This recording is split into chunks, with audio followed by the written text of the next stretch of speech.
Every man believes he holds power, until someone questions him. That's when the mask slips. You rush to defend yourself, thinking you're saving your image away, but in reality you've already surrendered it. Because the moment you explain, you kneel.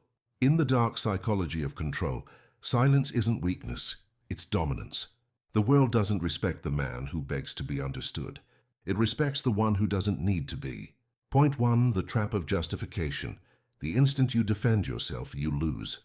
Not because you're wrong, but because you've accepted their power to judge you.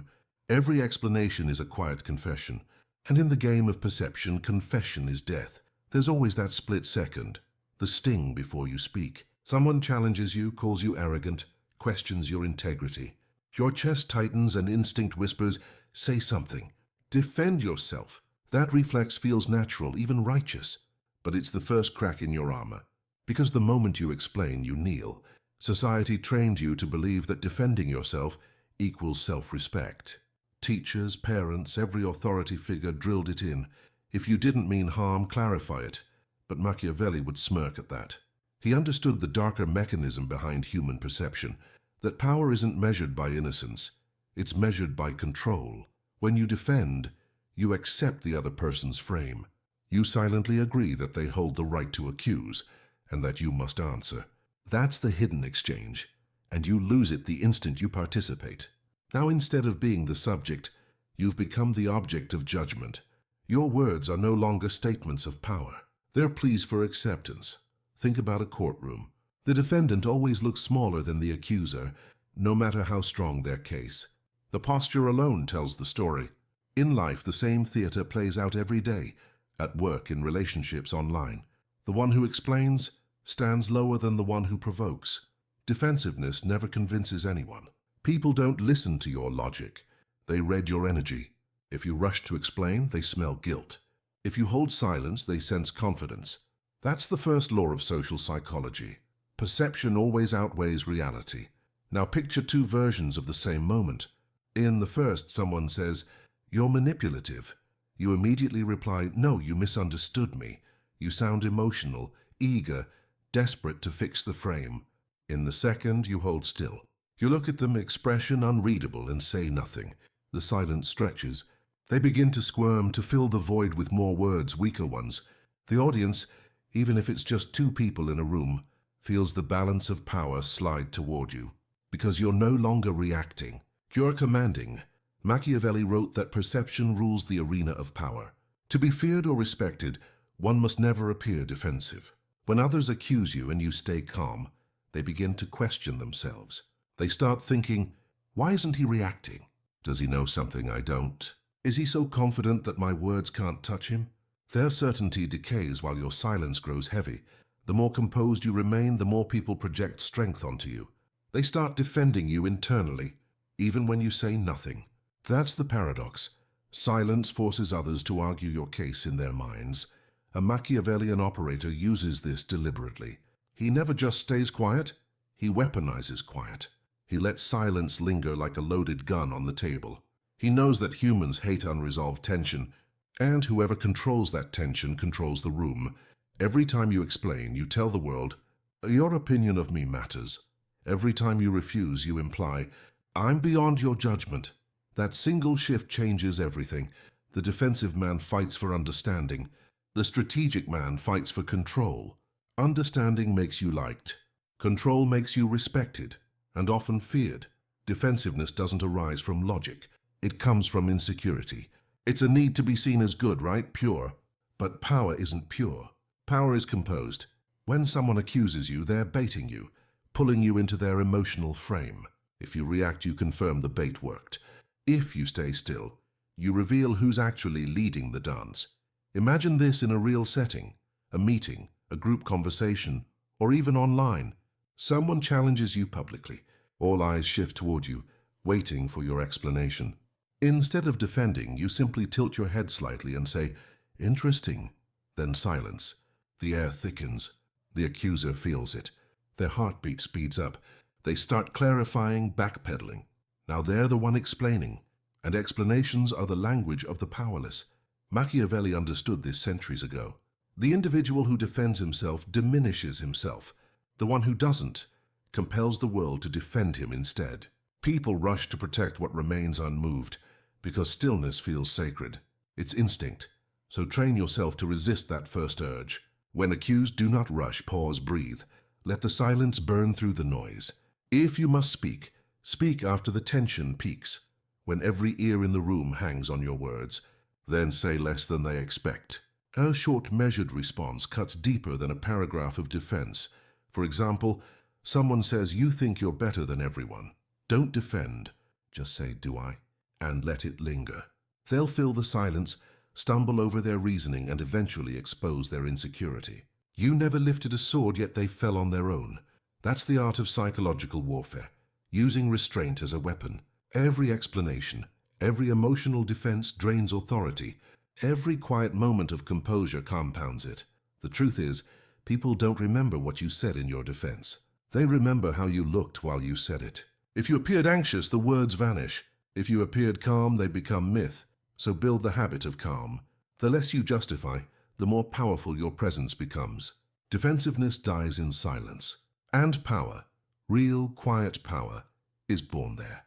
Because in the dark psychology of human interaction, clarity isn't the goal. Control is. And the first step toward control is to never explain yourself again. Point 2, control through emotional distance. The one who controls his emotions controls everyone else's. Because people don't follow truth, they follow composure. In chaos, the calm man becomes the leader, even when he says nothing. Power doesn't belong to the loudest person in the room. It belongs to the one who feels the least. Emotion is beautiful in love, art, or poetry, but in power dynamics, emotion is a leash. Whoever tugs at your emotions owns your reactions. You've seen it happen.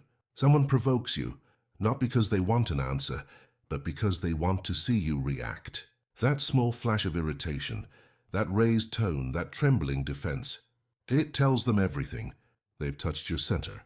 They can now pull at it whenever they want. A Machiavellian mind understands that emotional control isn't about being cold. It's about being unreadable. He knows that mystery breeds both fear and fascination. When people can't predict your reactions, they overthink every move around you. They adjust, adapt, and start walking on eggshells. While you simply observe, emotional distance isn't numbness. It's selective exposure. You still feel deeply, but you decide what's worth showing. When anger, jealousy, or offense arise, you pause. You breathe. You remember that visibility equals vulnerability. And instead of reacting, you store the emotion as data. Why did this trigger me? What did they want from this reaction? That pause alone puts you ahead, because 99% of people live as emotional mirrors. They reflect whatever they receive. You insult them, they bite back. You flatter them, they melt. They're predictable, programmable, powerless, but the emotionally distant person breaks that loop. He doesn't give away his mood, his motive, or his pain. And that drives others mad. People crave emotional feedback. When they don't get it, they start chasing it. They overcompensate, reveal their own insecurities, and expose their intentions without you ever lifting a finger. Think about relationships, romantic, professional, or social. The one who cares slightly less controls the pace. It doesn't mean you don't care. It means you understand leverage. Emotionally distant people create a gravitational pull. Their calmness becomes addictive, their approval rare. That's why silence works so powerfully. When everyone else is yelling, crying, explaining, you stay centered.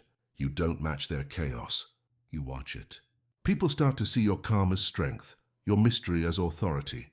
Even your smallest reaction becomes valuable because it's scarce. There's a scene that plays out in every argument. One person fights for clarity, the other holds silence. Guess who ends up apologizing first? Always the one who couldn't stand the tension. That's emotional distance in action. You don't punish people. You let their own impatience punish them. In politics, business, and relationships, emotional restraint is the invisible crown. It's how you turn confrontations into confessions. When someone screams at you and you remain calm, they feel exposed, like they've shown too much. That shame flips the power dynamic instantly. They start to regret, to justify, to seek your forgiveness. You never needed to win, you simply had to wait. But emotional distance has another layer. It makes you unpredictable. When people can't read what hurts you or pleases you, they lose control of their strategy. They can't manipulate what they can't map, so they default to respect or fear. Both serve your purpose. This is why Machiavellian thinkers often seem detached. They aren't unfeeling, they're conserving their energy. Every reaction costs power. Every display of emotion gives away data. They spend emotions like currency, not like confetti. Let's take an example. Imagine someone trying to provoke you in public, mocking, taunting, daring you to react. You look at them, expression neutral, and say, "Are you done?" Then silence. The words mean little. It's the lack of emotion behind them that cuts deeper than any insult. They expected fire and got ice. Their whole strategy collapses. And here's the irony. People will accuse you of being manipulative for staying calm. They'll say you're too cold, why too detached, hard to read. That's fine. Let them talk. Those are the words people use when they realize they can't control you anymore. Emotional distance doesn't make you heartless. It makes you sovereign. You no longer hand out your peace for free. You decide when to engage, when to reveal, and when to disappear into calm silence. And that control, the quiet, subtle, invisible, is what makes people gravitate toward you, even as they fear losing you. So the next time someone tries to trigger you, remember, their goal isn't to win the argument. It's to pull you into it. Don't step into the ring. Watch from above. Let their emotions exhaust themselves while you stay composed. Because in the game of power, storms are temporary. Composure is eternal. Point 3. Power lies in unpredictability. Predictability is comfort, and comfort kills fear. The more someone can predict you, the less they respect you. Control doesn't come from being liked. It comes from being impossible to read. People want to believe they understand you. It makes them feel safe, even powerful. They study your tone, your habits, your patterns, waiting to guess your next move. Once they can predict you, they own you. Because anything predictable can be controlled. That's why the most dangerous kind of power isn't brute strength. It's uncertainty. Unpredictability disorients people. It forces them to think twice, to hesitate before acting against you. It makes them fear what you might do, even when you're doing nothing at all. Machiavelli once said, "It is better to be feared than loved if you cannot be both." But fear doesn't only come from dominance. It comes from mystery. The unknown is always stronger than the known. Humans fear what they cannot map. Think about nature, the ocean, thunder, fire. None of these things have to threaten you directly. You respect them because they're unpredictable. You don't know when they'll rise, fall, or burn. That's power in its purest form. Formless, timeless, unreadable. Now in human psychology, the same law applies. Predictable behavior gives comfort. It tells people you're safe, manageable, ordinary. Unpredictable behavior creates anxiety. It tells people you're different, uncontrollable, intriguing. And that anxiety becomes control. Look at relationships. When someone always replies instantly, always explains, always forgives, they become predictable. Their predictability turns into emotional furniture, comforting background noise. But the one who sometimes disappears, sometimes answers with silence, sometimes smiles instead of reacting, that person lingers in the mind. Because mystery creates space. Space creates obsession. The Machiavellian archetype uses this deliberately. He doesn't show all his cards, not because he's deceitful, but because he understands the psychology of rhythm. He knows that if he's always gentle, people take him for granted. If he's always harsh, people expect it and adapt. But if he moves between warmth and ice, unpredictably with intention, no one ever feels fully secure. And where there is no security, there is attention. Attention is control. Think about leaders, artists, or public figures who draw power without demanding it. They don't beg to be understood. They create an aura that can't be fully understood. One day they're kind, the next distant. They smile, then disappear. They agree, then defy. People spend days decoding them, trying to figure them out. And in that effort, they surrender their mental space. You see, predictability breeds equality. Unpredictability breeds hierarchy. The one who can't be anticipated must be respected. Even enemies tread carefully, not out of courtesy, but self-preservation. In personal interactions, unpredictability resets control. If someone expects you to react with anger, surprise them with silence. If they expect submission, give indifference. If they expect indifference, give kindness, but only once, then vanish again. Every deviation from their expectation cracks their sense of control. People fear inconsistency, but it's not inconsistency that's powerful. It's calculated unpredictability. The difference is intention. Random chaos is weakness. Strategic unpredictability is mastery. A Machiavellian mind crafts his unpredictability like an artist. He's steady at his core but flexible in expression. He knows exactly when to appear and when to withdraw, when to reveal and when to conceal. His unpredictability doesn't stem from mood, it stems from design. You've probably met someone who always says less than they know. You walk away wondering what they're thinking. That uncertainty makes you cautious next time. It's not the words that held power, it's what wasn't said. When you become too readable, people script your story for you. They know your triggers, your comfort zones, your apologies. They can predict your next step. And when they can predict it, they can plan against it. But when you break your pattern, suddenly, decisively, the game resets. They're forced to reassess, to approach you with care. They no longer know where the edges are, or what happens when they cross them. That confusion is dominance. Machiavelli understood that people respect what they don't fully grasp. That's why kings wore masks, spoke in riddles, vanished for days, or changed moods without warning. Not to be dramatic, but to remind everyone you do not know me. That's the message you want to radiate, without ever saying it aloud. I'm not yours to predict. In this age of oversharing, mystery is currency. Everyone posts their thoughts, their emotions, their every move. Predictable, transparent, ordinary. But the person who withholds becomes magnetic. Because what's hidden becomes valuable. The less people know about you, the more they want to know. And the more they want, the more they bend. Unpredictability also shields you. When enemies can't anticipate your response, they hesitate to attack. They overthink. They waste time. And hesitation is the death of strategy. You don't even have to defend. Just stay unreadable. In a world addicted to exposure, control belongs to the one who stays slightly out of reach. That's the real power. Quiet, elusive, untouchable. So stop being easy to read. Change your rhythms. Delay your reactions. Appear less often. Speak only when the silence has built weight around your words. Let them guess your next move. Let them chase clarity. And watch how that confusion turns into obedience. Because when people can't predict you, they can't prepare for you. And when they can't prepare, you've already won. Point 4. The power of detachment. Attachment is the invisible chain that looks like care but feels like control. Whoever you can't walk away from controls you. Freedom begins the moment you stop needing their validation. Detachment isn't about not caring. It's about not depending. It's the discipline of standing beside something without leaning on it. Machiavellian psychology teaches that every attachment carries a hidden price, leverage, and the person with less detachment always pays it.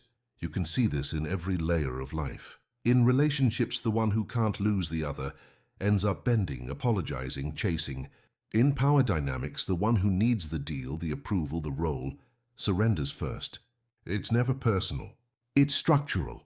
Need is a visible weakness. Detachment is invisible armor. People often confuse detachment with cruelty. It isn't. Cruelty says, I don't feel. Detachment says, I feel, but I won't be ruled by it. That difference defines emotional sovereignty. When you're detached, you still enjoy connection, affection, loyalty, but you hold them lightly. You know they can fade, shift, or betray, and you're ready for that. That readiness makes you stable. And stability is what others mistake for power. A detached person doesn't react. They observe. They don't demand constant proof of love or loyalty. They test by silence. They can walk away, and that alone makes their presence valuable. Because the person who can walk away rarely has to. Machiavelli would call detachment a strategic distance, a space wide enough to protect clarity, yet close enough to sense opportunity. Too much distance, you lose connection. Too little, you lose control. So you move like a tide. Advance, retreat, never cling. Attachment creates emotional debt. It forces you to please, to explain, to justify, just to keep the connection alive.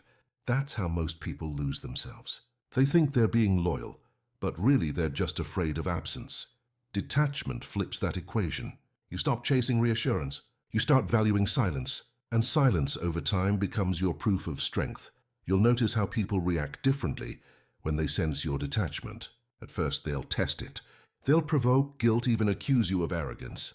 but deep down they'll feel drawn to it. Because detachment radiates stability, and stability is magnetic. The world is filled with emotionally frantic people trying to pull reactions from anyone who will give them.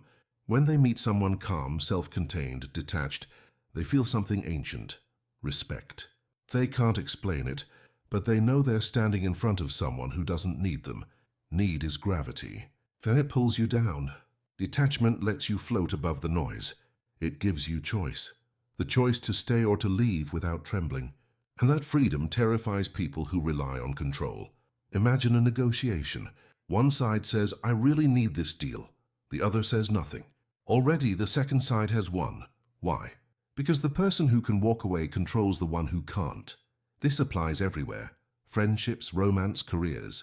If you ever want to know who holds power, ask, who needs the other more? That's always where the leash hides. Detachment also sharpens perception. When you're too attached, you see what you want to see. When you're detached, you see what is. That's why calm observers often predict human behavior so precisely. Their sight isn't blurred by desire. It's the same reason kings had advisors who never flattered them, lovers who never begged, allies who never panicked. Because detachment doesn't mean disinterest. It means loyalty without blindness. It means loving with your eyes open. But here's the paradox: detachment doesn't push people away. It pulls them in. The more you seem content without them, the more they crave your validation. Humans chase what's rare, and emotional independence is the rarest thing left. When you don't cling, you invite pursuit. When you don't beg, you command attention. When you don't react, you define the pace. So how do you practice it? Start by noticing where your peace depends on someone else's behavior. If their approval can ruin your mood, you've handed them control. Take it back, and not by confrontation, but by quiet withdrawal. Give less explanation. Respond slower. Pause before you agree. Leave some messages unanswered. These small acts aren't games. They're micro reminders that you belong to yourself. Eventually, detachment becomes second nature. You stop reacting, stop chasing, stop fearing loss, because you realize you can't lose what you never owned. You only lose illusions. In the Machiavellian sense, detachment is the highest form of control, not over others, but over yourself. And once you master yourself, others instinctively follow your rhythm. They adjust to your calm. They orbit your silence. So next time someone tries to test your worth by threatening to leave, smile, because a person who can walk away from anything can never truly be owned. Point 5. The art of strategic silence. Silence is not emptiness, it's a mirror. In silence, people reveal themselves. The one who speaks less learns more, and the one who listens longest rules.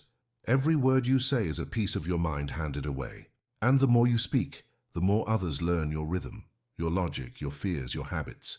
But the one who can stay silent while everyone else scrambles to fill the air, that's the person who owns the room. Machiavelli understood that speech exposes power. He warned that rulers who talk too freely become predictable, manipulable, transparent. It's not what you say that gives you strength. It's what you withhold. Silence is not passive. It's a deliberate act of control. When you hold your tongue, people project their own assumptions into the void.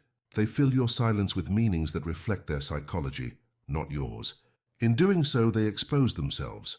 What they fear, what they want, what they expect. You can learn more from a person by staying silent for 1 minute than by talking for 10, because silence invites confession. It makes others uncomfortable. So they rush to fill it, often with truths they never planned to share. Every manipulator, every interrogator, every master of dark persuasion knows this. When you speak less, you see more. When you answer slowly, you make others question their own certainty. That hesitation breaks their confidence and opens the door to influence. In social power, silence works like gravity. It pulls attention toward you, forces others to orbit around your stillness. The quiet man becomes the focus, not because he demands it, but because he withholds it. Think of how the most respected people in any group speak. Rarely, measured. Each word feels deliberate. That's because scarcity creates value. If everyone talks, no one listens. If you stay silent, people start waiting for your words, and the wait gives them weight. There's another layer. Silence isn't just what you don't say. It's how you use it. You can use silence to interrupt, by not responding. You can use it to dominate, by forcing the other person to fill the void. You can use it to punish, by denying reaction. You can use it to seduce, by leaving something unsaid, a hint of mystery that keeps them returning. Machiavellian silence isn't about distance. It's about leverage. It's knowing that presence doesn't always require sound. Sometimes the quietest person in the room is the one making everyone else perform. In arguments, silence is a weapon. When someone expects you to shout back and you don't, they crumble. Their aggression loses momentum because there's nothing to push against. They're left wrestling their own words. They start over-explaining, over-justifying, unraveling. And in the end, they look unstable while you look composed. In seduction, silence is a lure. It leaves space for curiosity, for imagination. When you stop talking, the other person starts wondering. And wondering is the root of obsession. In leadership, silence is authority. The leader who doesn't rush to answer creates suspense, and suspense is control. It signals, my words matter enough to wait for. That patience builds respect, but silence can't be fake. If you use it only to manipulate, it will turn hollow. True strategic silence comes from inner composure, the calm confidence of someone who doesn't need to prove anything. It's a natural byproduct of self-sufficiency. When you're silent, you're telling the world, I'm not competing for space. I am the space. Watch how silence reshapes tension. In an argument, it cools the fire. In confusion, it builds intrigue. In chaos, it creates gravity. I don't need to dominate the room. The room starts bending around you. Machiavelli would remind you words are cheap. Timing is priceless. So speak when the silence has peaked, when everyone leans forward, waiting. That's when one sentence becomes a blade.